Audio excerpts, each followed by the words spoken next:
Bonjour à tous et bienvenue dans une nouvelle mini-review. Aujourd'hui on va parler de Clockwork Planet.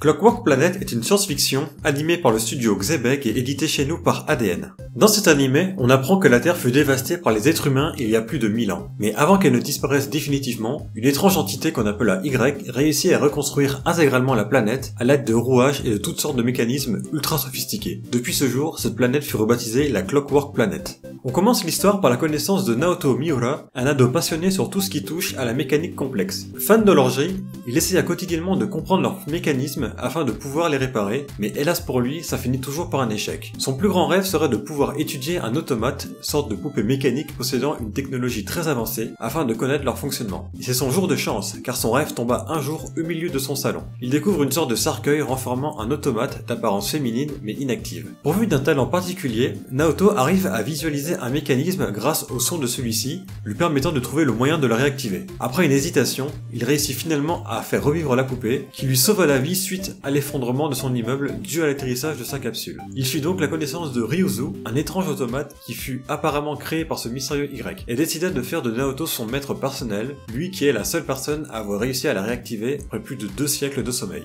Pendant ce temps-là, on fait la connaissance de Marie-Belle Breguet et de son garde du corps Alter, tous deux des réparateurs, des gens qui ont la faculté de comprendre les mécanismes de la planète et ainsi de pouvoir les réparer. Mais l'heure est grave, ils apprennent qu'un rouage de la planète est sur le point de s'effondrer, emportant avec lui la ville de Kyoto et tous ses habitants. L'armée qui est en charge normalement d'avertir le peuple afin de procéder à l'évacuation n'a pas souhaité relayer l'information, ce qui condamne les habitants de Kyoto à une mort inévitable. Voulant à tout prix les sauver, Marie et Alter font tout pour y arriver, mais ils vont rapidement se retrouver privés de leurs fonctions, redevenant de simples citoyens. En colère contre ses supérieurs, notre duo décide d'enfreindre les règles et de s'en occuper quand même. Mais la tâche risque d'être compliquée, vu le peu de temps qu'il leur reste pour trouver le centre du problème. Une rencontre avec Naoto et sa nouvelle servante est donc inévitable, lui pouvant détecter avec facilité la source d'un problème mécanique et est liée à l'origine de la Clockwork Planet.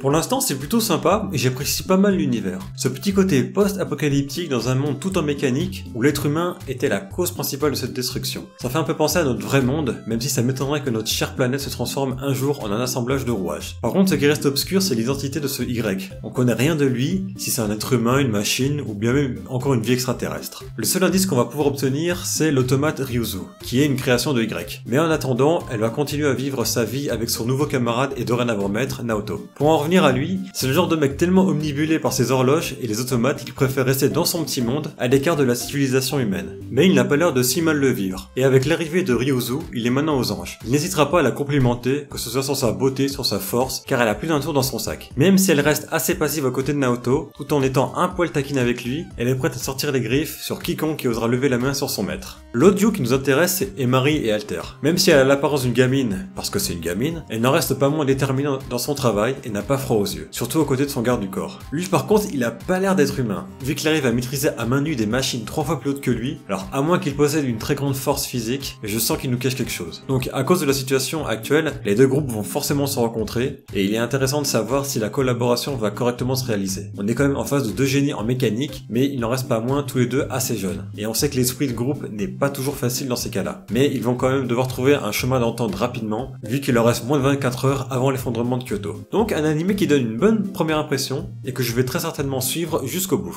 Donc voilà, j'espère que cette mini-review vous aura plu. Si c'est le cas, n'hésitez pas à me suivre, à liker et à partager. Dites-moi aussi dans les commentaires ce que vous pensez de l'animé et si vous le suivez également. Et moi je vous dis à la prochaine pour une nouvelle mini-review. Sayonara!